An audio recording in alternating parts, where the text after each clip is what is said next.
సంస్కారేణ కోటి యజ్ఞ ఫలం లభేత్ అని దేవీ భాగవతం.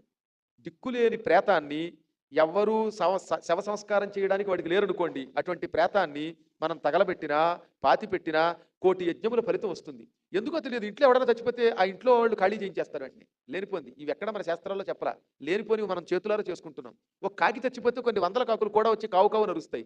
కానీ మన వాళ్ళు ఏం చేస్తున్నారు, పవిత్ర ఆర్షధర్మంలో ఇంట్లో ఎవడైనా చచ్చిపోతే ఆ ఇల్లు ఖాళీ చేయించడం లేదా శవాన్ని అక్కడ ఉంచడం, ఎవరు ఏడిపించేస్తున్నారు. అద్దెళ్లలో వాళ్ళకి చాలా బాధ వస్తుంది.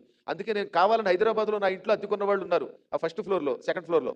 అందులో ఉన్నటువంటి వాళ్ళ తల్లి చచ్చిపోతే వాకిట్లో అక్కడే పడుకోబెట్టుకున్నాను నేను. తర్వాత శుద్ధి చేయించుకోవాలి. అలాంటి శవాలకు ఆశ్రయం ఇస్తే పుణ్యం అండి అది. ఈశ్వరుడి కరుణ అదే. అందుకే శ్మశానంలో కాపలా అయ్యి ఈ పాపాత్ముల శవాలను ఆయన పడుతున్నాడు. ఆయనని మనం పూజిస్తున్నాం. ఆయన దగ్గర ఉన్న మంచి లక్షణాలు మనం సేకరించాలి. శివ శివ అంటం కాదు, ఆయనలో ఉన్న కొన్ని లక్షణాలైనా సేకరించాలి. శవం దగ్గర ఉండే కంపు వల్ల శరీరం స్నానం చేసి శుద్ధి చేసుకోమన్నారు తప్ప అసలు ఆ మనిషినే పొమ్మంటే రేపు పొద్దున మనకి ఆ దిక్కుమాలిన స్థితి రాదా? కాబట్టి సాధ్యమైనంత వరకు ప్రేతాలను అసహ్యించుకోకండి ఎప్పుడు కూడా. ఆ పుణ్యాత్ములకు ఆ లక్షణం వచ్చింది. అందుకే అనాథ ప్రేత సంస్కారం కోటి యజ్ఞ ఫలితం అనుకుని